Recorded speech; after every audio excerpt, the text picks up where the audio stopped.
CRAVE was conceived as a way to deliver our strong educational mission and our membership's desire for their continued learning.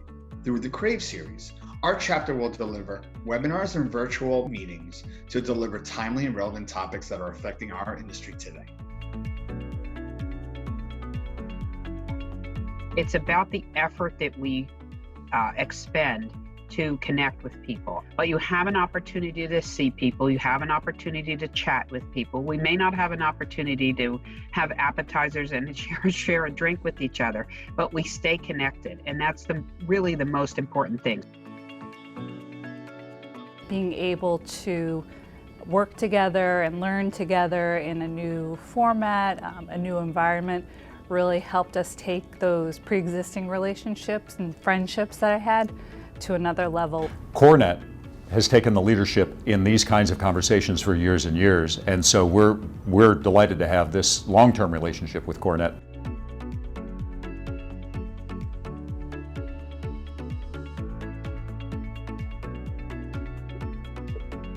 I found the CoreNet to be a great community of dedicated real estate professionals, and what it means to me is it gives me a wider network of people with whom to share ideas, to derive the best learnings, to test and experiment with things that I'm working on. This program is all about personal growth and becoming the leader that you want to be. CoreNet has always led the way when it comes to supporting the professional development of our members. Our roundtable discussions, our education workshops, and our professional development programs are just part of what makes CoreNet so valuable to our members. It was critical for us to find a way to still be able to facilitate all of this. CRAVE has provided us the platform to be just as effective and to still provide that value to our members in a virtual environment.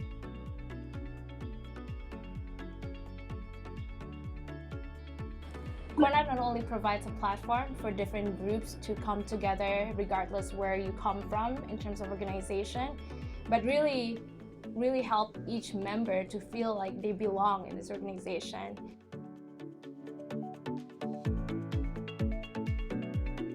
We have a diverse membership base, and you will find that members come from all walks of life and from all over the world. However, it's still an area of focus for us to improve upon and to embrace equity, inclusion, and diversity through increasing awareness and taking action, as we know this will lead to more success for the organization and for our members.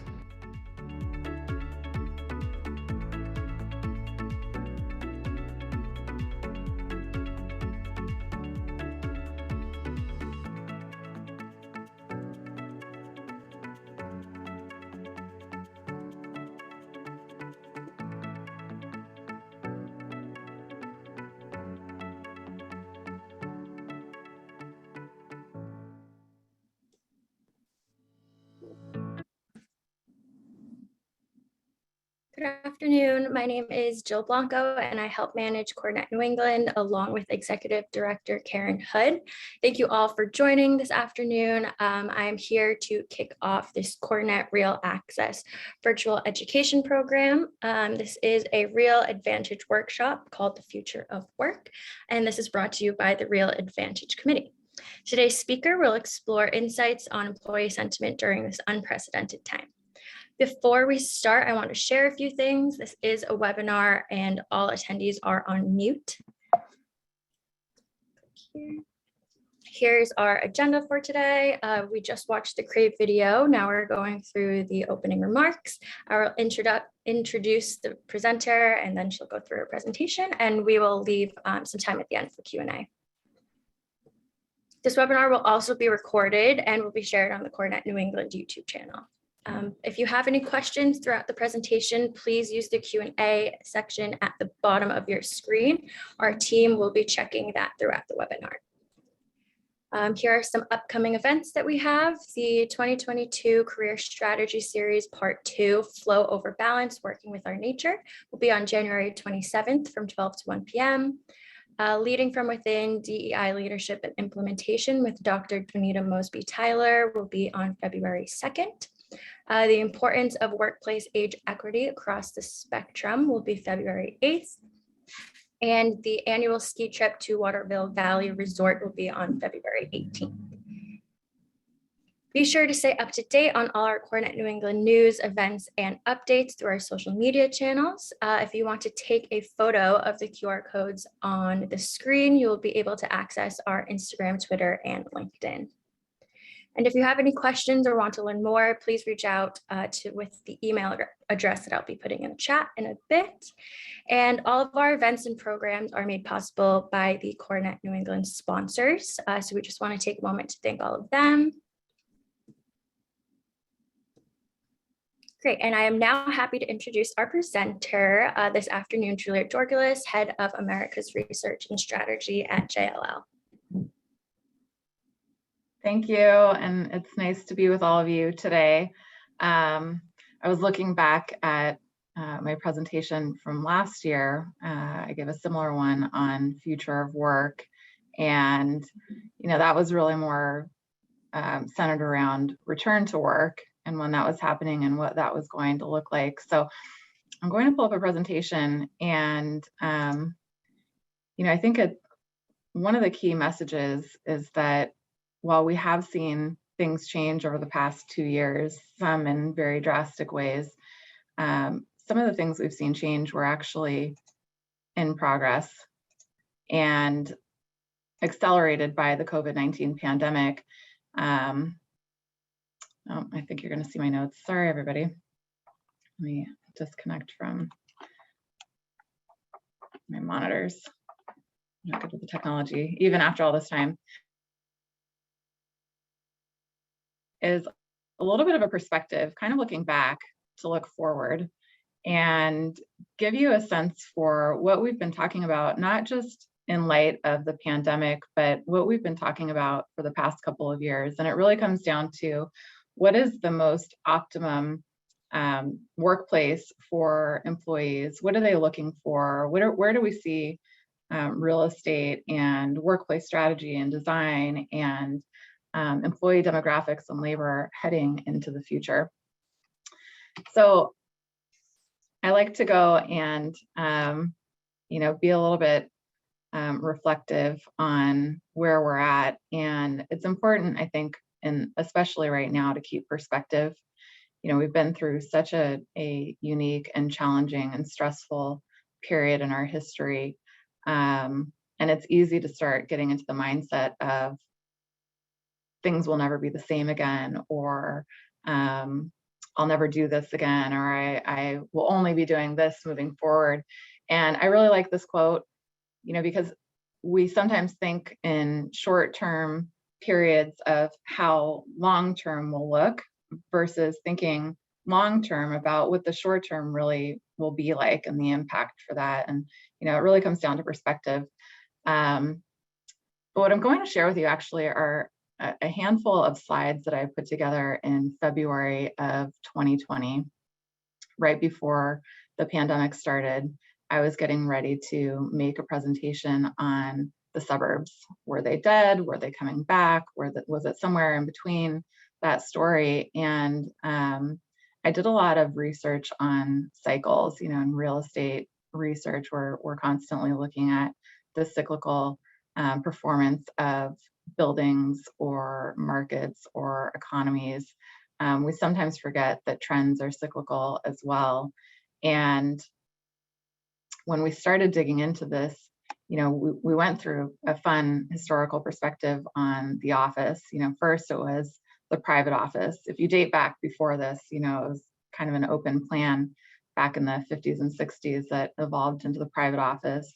We went back to the open office for collaboration and innovation and connections. We moved into more of a creative office to spark even more of that innovative thinking. And then that creative open office became a deterrent for some people and concentration. So we went back to privacy in the office. The conversations around work-life balance, I'm sure you all know, those aren't new conversations. They evolved over time to incorporate the built environment, and live, work, play became the trend of the last decade. So much so that we started talking about work-life integration. It was no longer about balance. It was how do you integrate all of these things that you do throughout the day into a 24-hour period or an 18-hour period if you're in an 18-hour city. And then starting to incorporate some of the trends that we're now talking more about in the workplace in light of all of the stressors and the pressures that people felt during the pandemic. Health and well-being is top of mind. That includes not only your physical health, but your mental well-being. Carrying a large workload and a large stress load over the past 18 months. The value of relationships when people were not able to see each other and interact in person. So all of these trends, it's funny because we've been having these conversations as if they were somewhat new or novel. And the reality is we've been trying to figure this out for a long time, and new research and new findings continue to enter the workplace and give us a better perspective on how we can be doing things differently and better. But also people change and demographics have evolved over time to welcome new cohorts into the workplace. And we have to be nimble and flexible, understanding we can't change things on a daily basis, but that these cycles are natural. Part of the headlines that we were looking at back in February of 2019 was, based on the idea that the suburbs were dead. And I'll get into this a little bit more, but the headlines are sensational. And I think, looking back over the past 18 months, you could see lots of sensational headlines. Many of them were important for news and information and sharing updates. But what emerged, in the wake of all of this change was a sense of things will never be the same again. These were headlines spanning the past 6 or 7 years.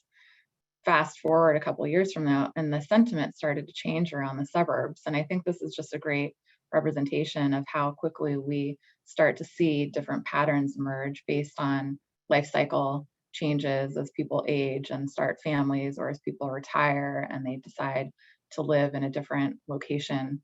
And just for perspective, because this isn't all about the suburbs, to tie it back to how cyclical trends are. This is my favorite headline so far of 2022. Flare leggings are back. If you didn't know, they were popular 10 to 15 years ago. I think this is a great example of the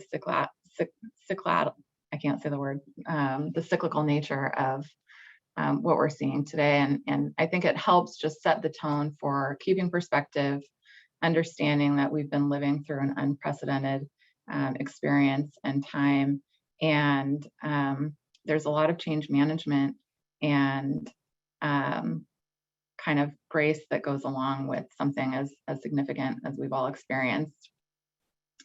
One of those kind of startling comments that I've heard a lot from people was around public transportation. I heard a lot of people say, I will never get back on the train again. You can't pay me enough money to do it. I'll never get back on the T. I'll never get on a bus. I don't know when I'm going to fly again.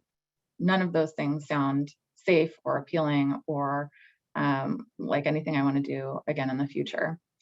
So I've been riding the train during the whole pandemic. I live in the suburbs outside of Boston. I travel into downtown Boston on a daily basis, and I've been cataloging my experience throughout the whole pandemic. This was November 2020. Very few companies had reopened.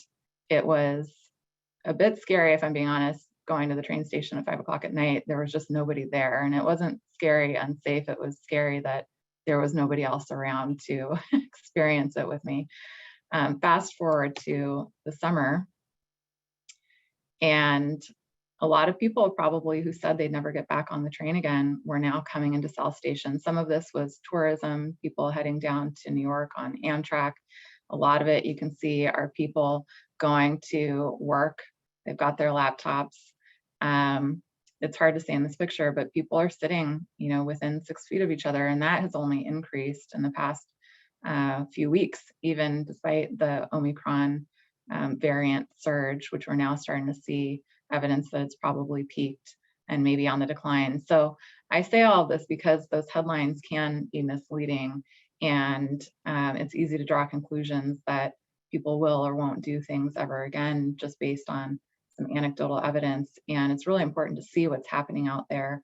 I've talked to a lot of companies where employees just haven't gone back, and there is a fear of being back in the office because they just haven't done it in 2 years. You're out of the rhythm of it. You don't have the routine established, and it's a big unknown.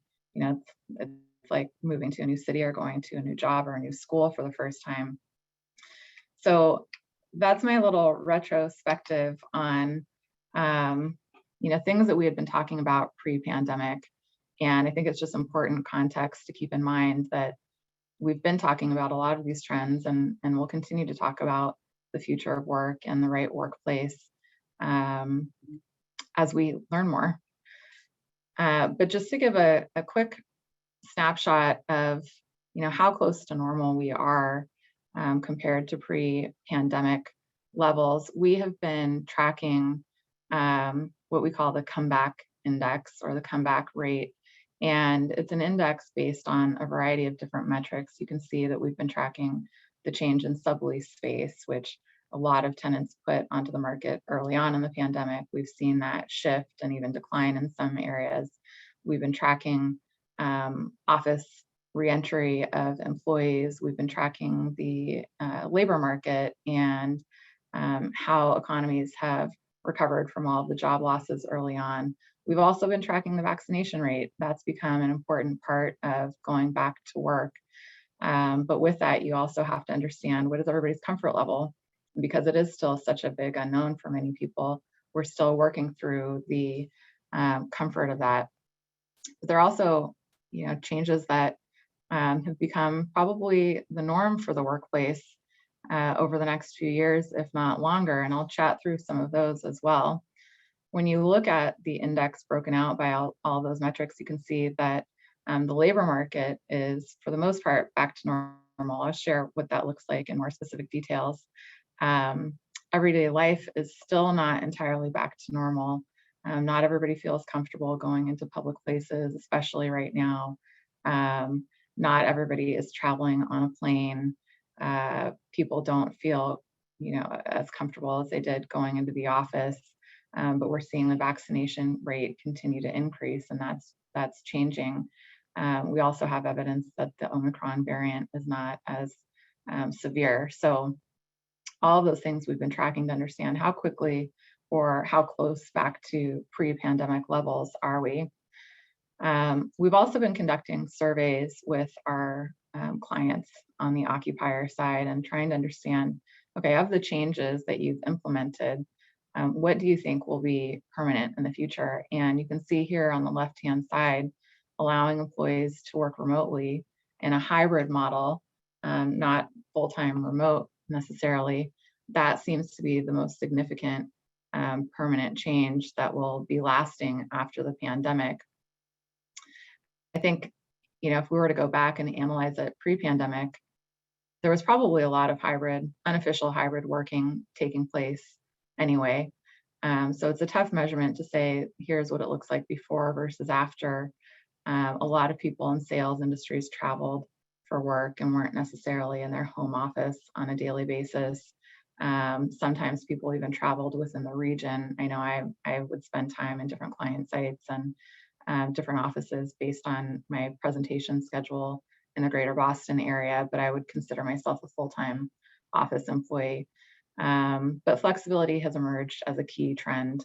It's something that people have been asking for to gain that work-life balance or that work-life integration.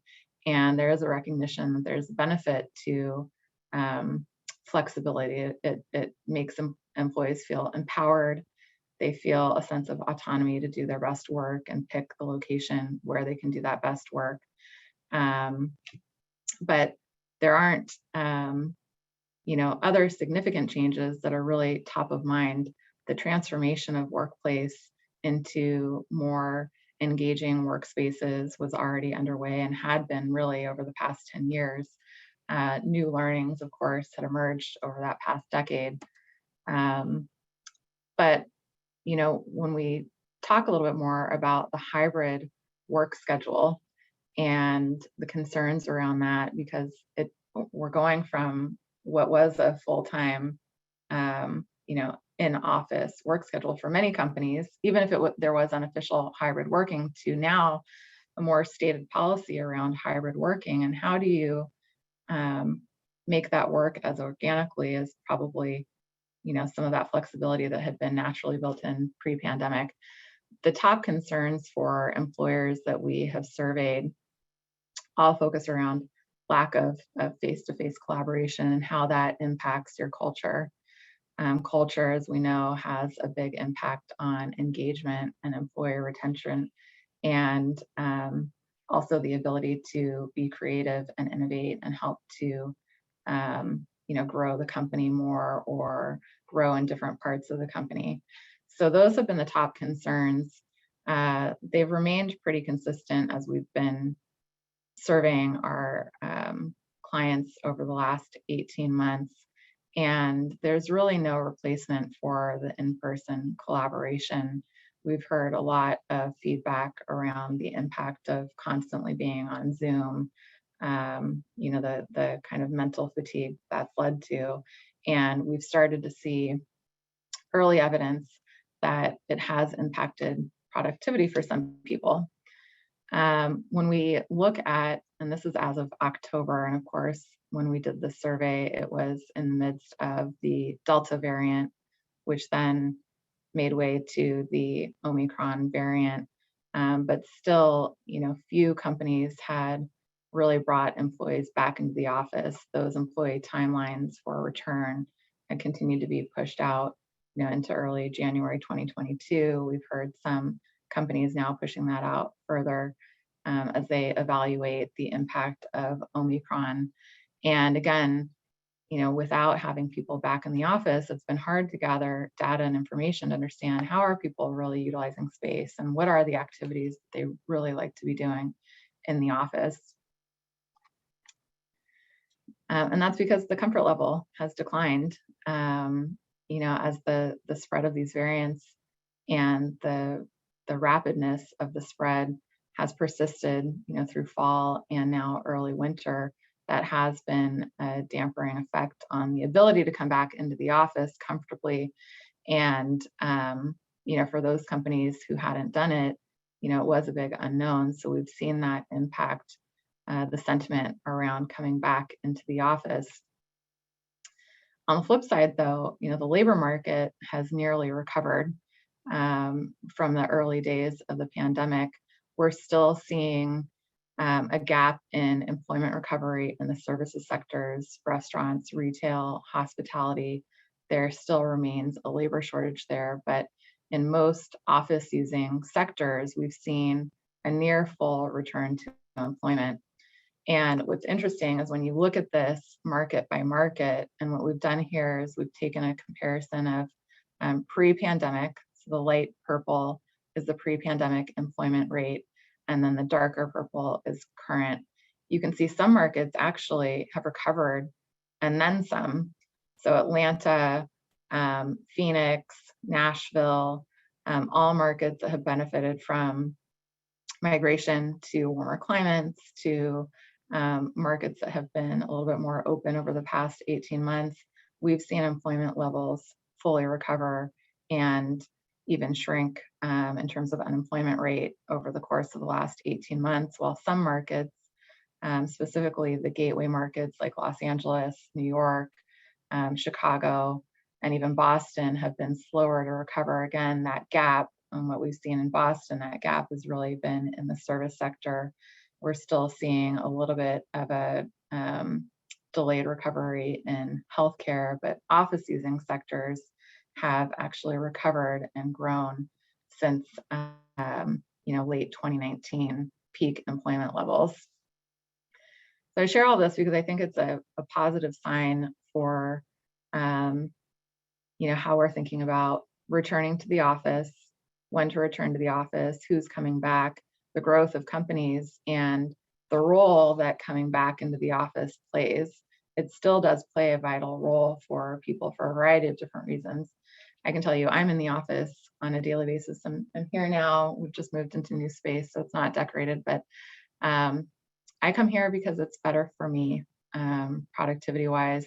I'm not set up really well to work from home, and I get a lot more accomplished. That's personal for me. I know it's unique to every individual, but it's also really helpful for me to sit right next door to my boss, to be honest, to get the coaching and the guidance and the feedback that I need on a daily basis. And I've seen that with a lot of our young people in the office here. So,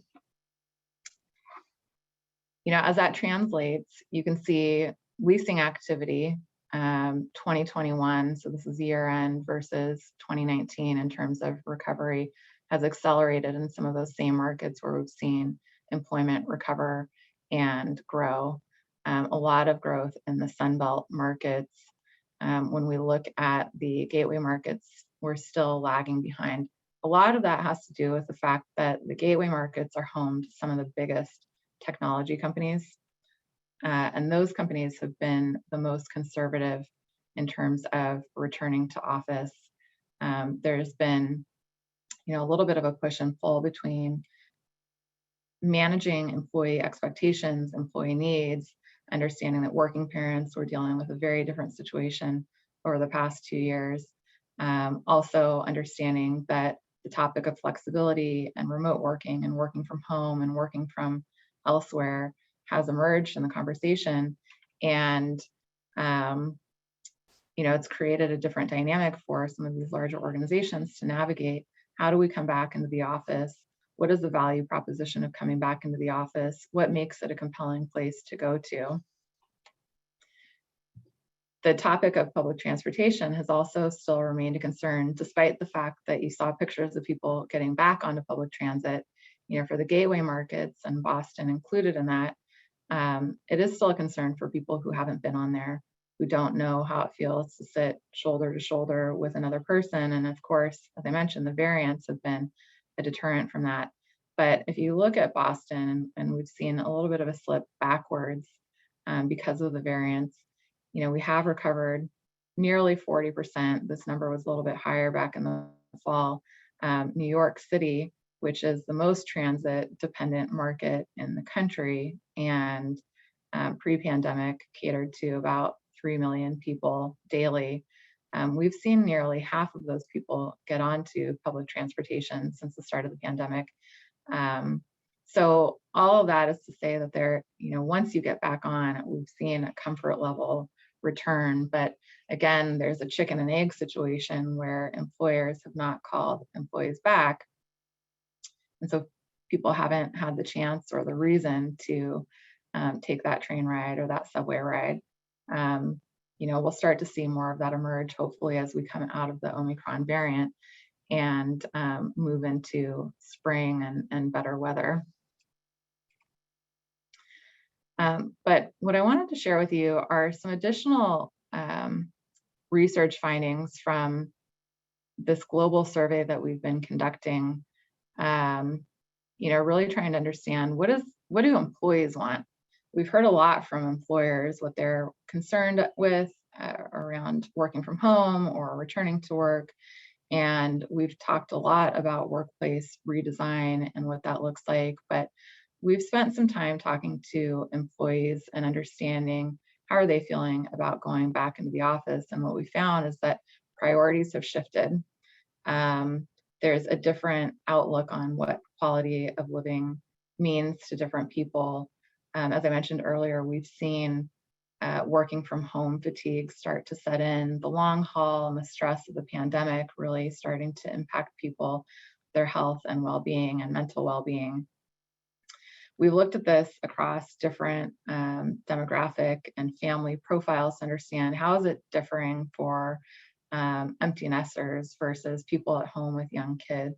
Those experiences, from what we've heard over the last 18 months, have been wildly different.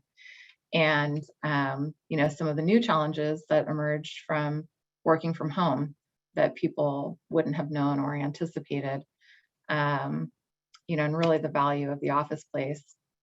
I've talked a lot about commuting. That's a big component of everybody's workday when they're coming into the workplace. And what we found is that employees have used that new time to do different things. And it depends, again, on what kind of place you're at in life. If you look at the left and right hand sides of this chart, nearly 30% and 20% of people use that extra time either to take care of family at home, breakfast, getting kids dressed and going to school, or expanding their workday to do more work, which has contributed to some of that burnout that we've seen. People who are living alone, young people, have been able to spend that time in really nice ways to enhance their quality of living. People who've living alone or empty nesters or people closer to our retirement age have been using it for leisure activities. Others, like women and people younger than 35, have been using that for well-being, whether it's more exercise or more sleep. So there's a spectrum of the impact and the benefits of working from home over the last 18 months.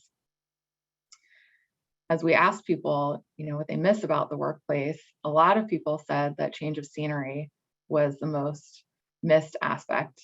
Getting on that train, walking through the city, just changing your environment for a few minutes has a huge impact on kind of mental well-being and that separation of work from home. The social aspects are not unimportant, and that was the number 2 aspect of the weekly routine that people miss the most. And then having other activities to go to. A lot of those have been shut down. They've been reopened. Safety precautions now with vaccination cards required to get into restaurants have been implemented, and that creates a sense of safety. And that's been one of the biggest hurdles for people feeling comfortable doing everyday activities. On the topic of hybrid, now this is just a diagram to show the breakdown of how people would like to spend their week, not necessarily the days of the week that people would like to spend in different locations, but what we found, and it seems pretty consistent, that employees surveyed, the majority, not all of them, but around 75% have said they'd like to be in the office 3 days per week. The other 2 days per week could be split at home. They could be in a third place, which was an emerging trend over the past 10 years, whether it was a co-working location or a cool coffee shop, or even an activated lobby in a building where you're having a casual meeting with somebody or just a change of scenery. This is kind of the trend that we've seen settle into the lexicon of hybrid work discussions. But what's interesting is that we've seen a little bit of a shift as we've been conducting these surveys. So, people who have said that they would like to work from the office, when we conducted the survey, between a year's time frame, we actually found that more people said they would like to work in the office after working from home for a long extended period of time. We actually found that people wanting to work in a hybrid model declined in favor of more office time. The same thing is true for people who wanted to work primarily from home. That number declined. Again, the novelty of working from home had started to wear off, and we were starting to see the impact of long-term social separation and lack of change of scenery. The mental toll of it all, you can see here when we surveyed employees, the mental load of all the responsibilities that come from being at home were starting to take a toll. What's interesting though, and I'll show you a slide that shows the segmentation by demographic group, people still felt very committed to their roles. But the overwhelming sense of commitment, both at home and work, was straining. And what we've heard from a lot of employees is that when they were home, not only were they worrying about work, as we know, they were worrying about childcare if they had that at home. That was a huge source of stress. They were also worrying about doing the dishes or seeing a pile of clothes that needed to be folded. All things that people didn't have when they were going into the office because they were able to separate from that. So the compounded impact of the responsibilities at home and the responsibilities of work have started to take a toll on people.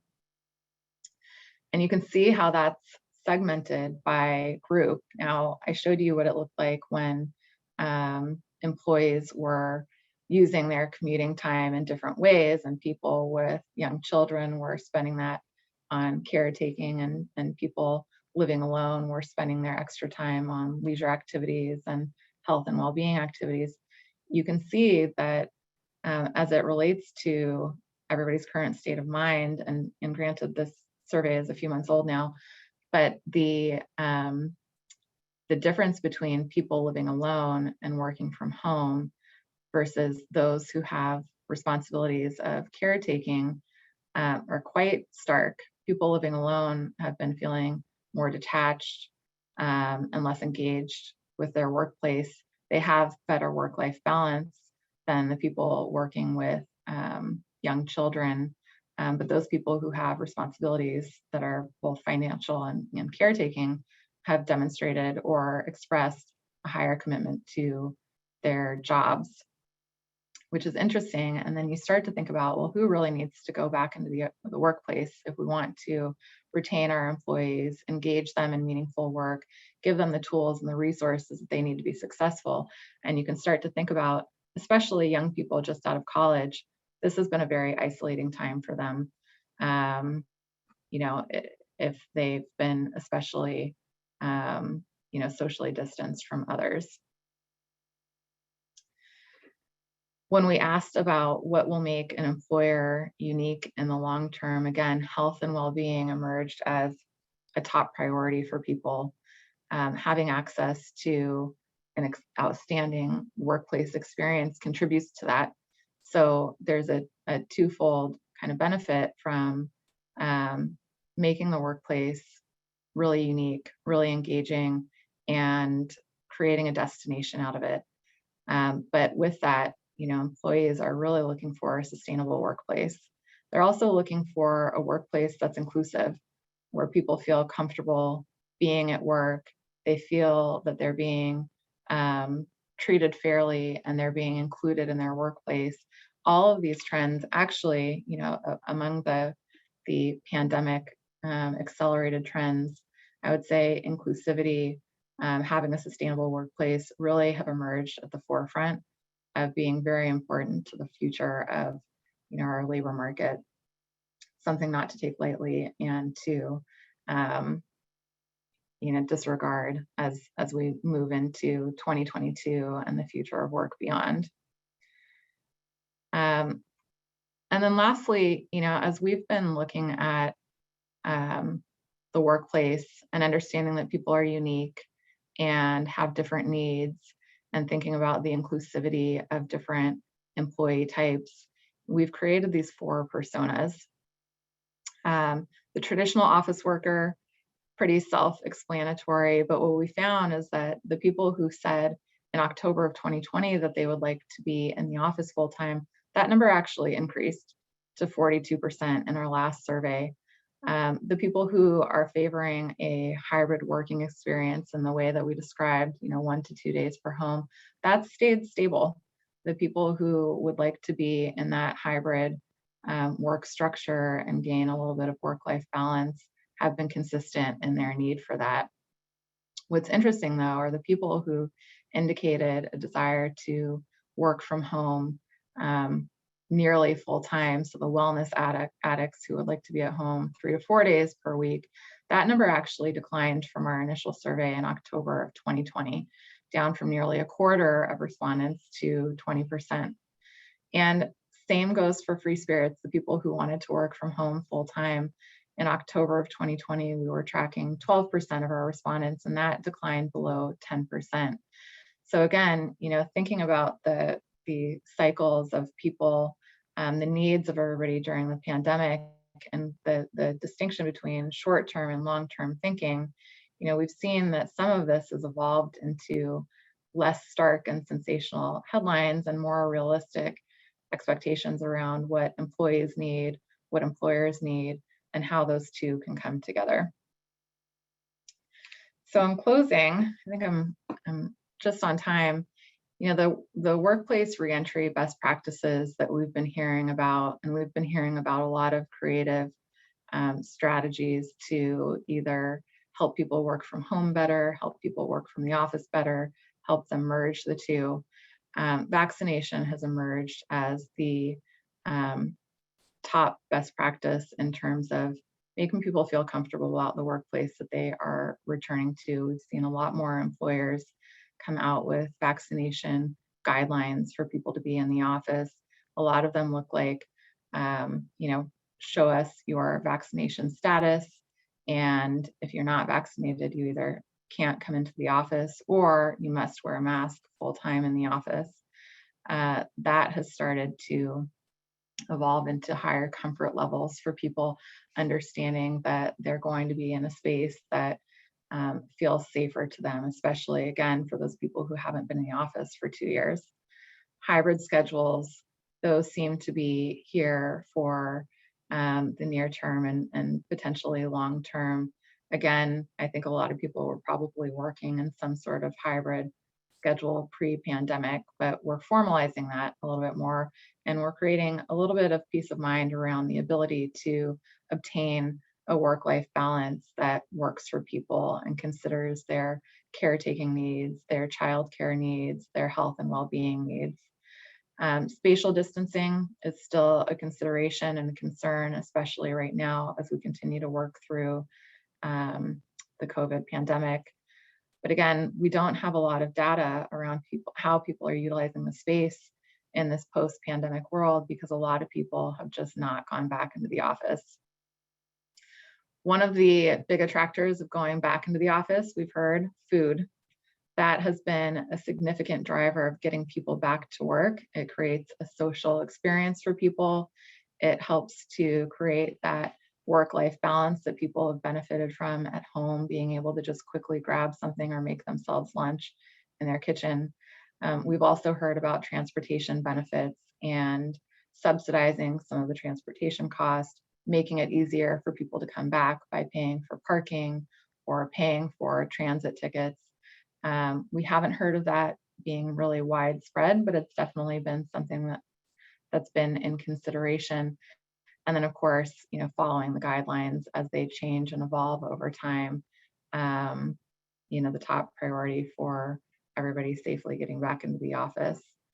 But with that, I hope you found it interesting. I hope it was a good perspective on, how we've been thinking over the past 5 and 10 years and how we continue to carry that thinking forward and evolve it with new findings and research and information, taking into consideration the human experience that everybody is looking for and hoping to achieve, the employee experience that employers are hoping to offer, and the blend of those two objectives and goals and priorities.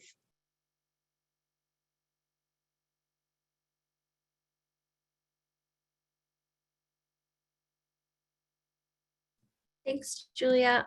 We do have a question.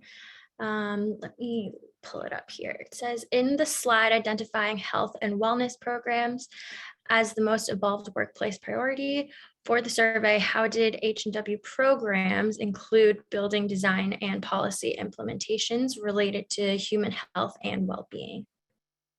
H&W programs, health and well-being, I take that, okay. So we've seen a variety of different considerations for health and well-being. We're starting to hear of more meditation rooms and even nap rooms or just rest areas. The reality is there were probably not as many mother's rooms as there needed to be in offices, considering new mother necessities at the workplace for people coming back. Those have become priorities. We've also heard of employers, as they've been looking for new office locations, looking for a location that offers fitness facilities. The office gym has always been a questionable amenity. How much do people really use it during the day as a January 1 need, and then people kind of fall off from their New Year's resolutions. But having a variety of different fitness options has been a priority for a lot of people. And we've seen new and unique amenities. A lot of them, to be honest, we've seen more incorporated into urban multi-housing development. especially when people are living closer to the place that they work. But we are seeing, yoga rooms being put in, multi-purpose fitness facilities emerging where you can integrate, the exercise mirrors and different types of classes. But as it relates to the workplace, again, having access to natural light, fresh air circulation has been very important. Access to fresh food, whether it's in the office space or whether it's in the building or the neighborhood, those have all become priorities. And then, of course, despite the fact that transit is, still a stress-inducing topic for some people who haven't ridden it, the access to the office, helping people to reduce their commute also contributes to health and well-being. Thank you. And then we have one other question.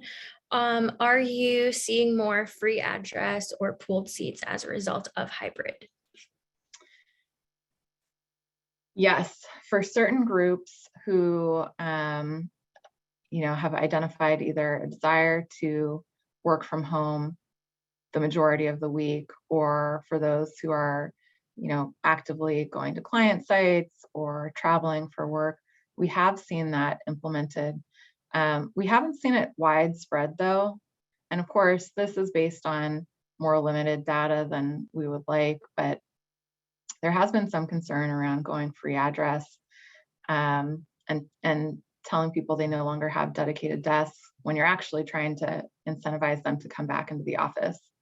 There is a mindset concern that if you say to a person they no longer have a desk with their name on it in the office, that the message could be interpreted as, then I don't need to come into the office. So there is a little bit of a balance in the communication around free address, because for some roles it makes a lot of sense, and for others where you really want people to come back in and collaborate, it could have a counterproductive result. And there's one more question. You touched on this a bit already, but there's some great examples of workplace experience. You noted food. Is there any other unique examples that you have? Yeah, so we've heard of some employers, to reintroduce people into the office who haven't been there, having social events ahead of a regular workday.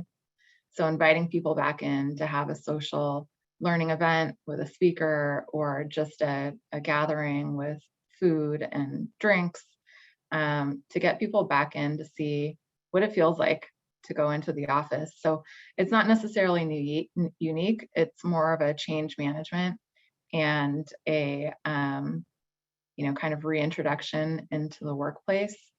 Food by far has been the top kind of attractor, but we have seen companies over the past 18 months really reconsider their workplace design and think about it as a collaboration center and an innovation center, and redesign workspaces kind of with that goal in mind.